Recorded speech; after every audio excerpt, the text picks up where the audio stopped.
Welcome everybody to a look at a relatively new release from Indicator and is 1950s Harriet Craig. So this is directed by Vincent Sherman, who also did the really well and fantastic Affair in Trinidad, The Damned Don't Cry, and Adventures of Don Juan. And this is a drama, clocking in at 94 minutes long, stars the as ever excellent Joan Crawford, who was in the likes of Johnny Guitar, Mildred Pierce, Sudden Fear, and Possessed, as well as Wendell Corey, who was also in Rear Window and Sorry, Wrong Number.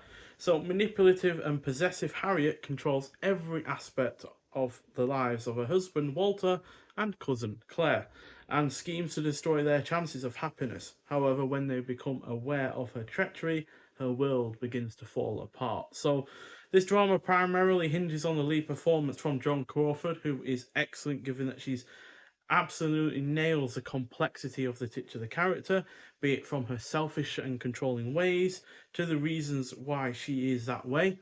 So yeah, any lesser actress wouldn't have been able to make her character as watchable as she is, despite the fact that she is not a likable character at all. It's very easy for an actor, I feel, to make a likable character watchable, but to make an unlikable character watchable is a very hard balancing act between making them believable as an unlikable person and not, overselling it basically and making them feel a bit, over the top and unrealistic. So she really does nail that seesawing act, quite frankly.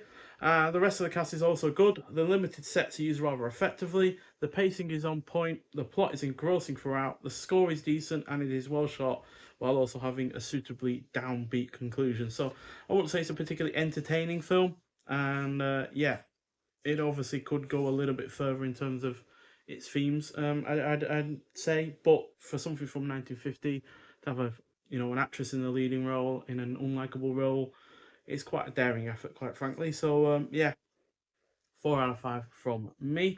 So we've got that artwork on that side.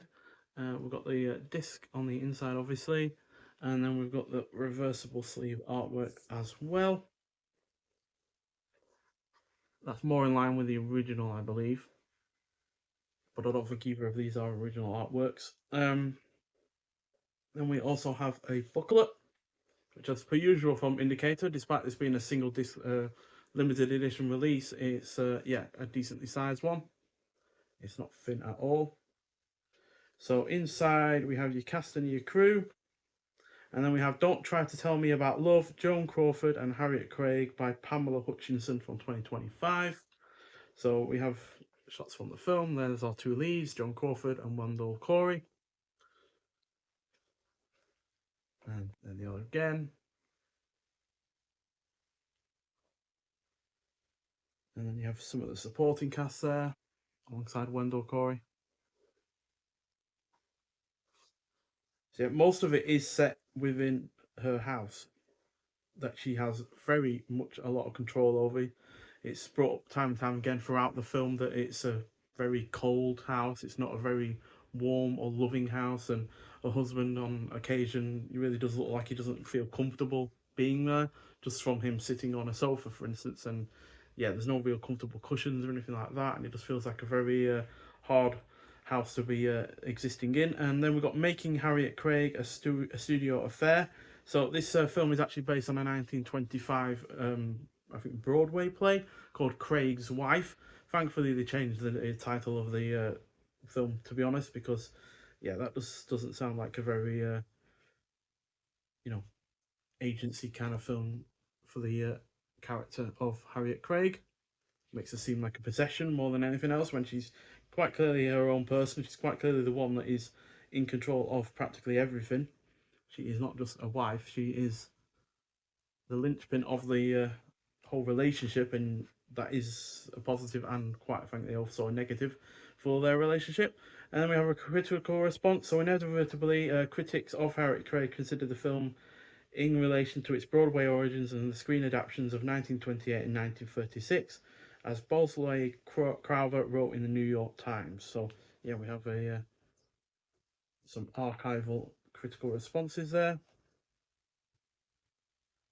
And yeah, we also have the extras on the disc as well. So yeah, it's had a high definition remaster, so it's a sourced from a Sony's HD remaster, and the film's original mono soundtrack was remastered at the same time.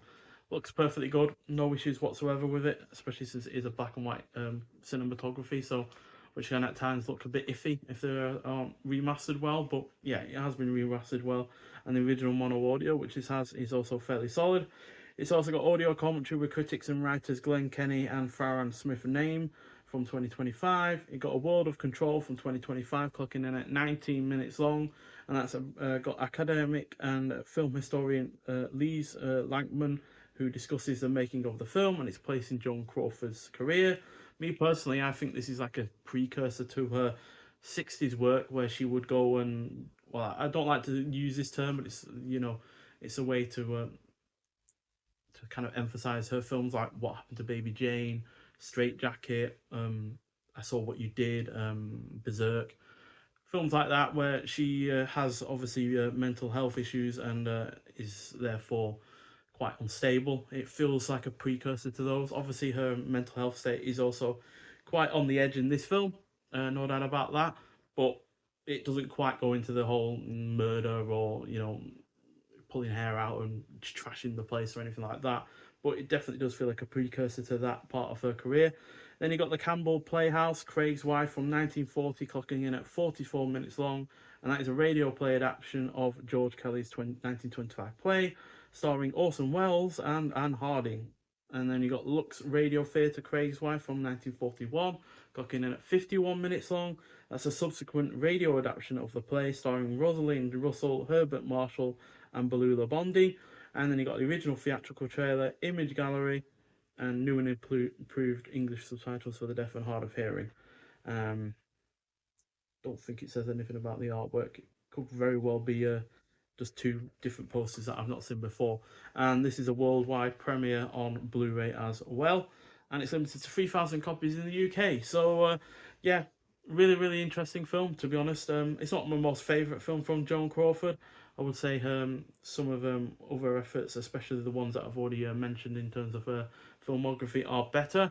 But this is still a very very good film, and it's actually the second film that she would do with Vincent Sherman, as they were both also involved with The Damned Don't Cry, and then they'd have a third follow up that I'm at the moment slips my mind, but apparently it's not as good as either this or The Damned Don't Cry. So yeah, but overall, really really good film. Highly recommend it, especially if you are a fan of Joan Crawford, as I am. So I was really well looking forward to this, and yeah, it hasn't disappointed.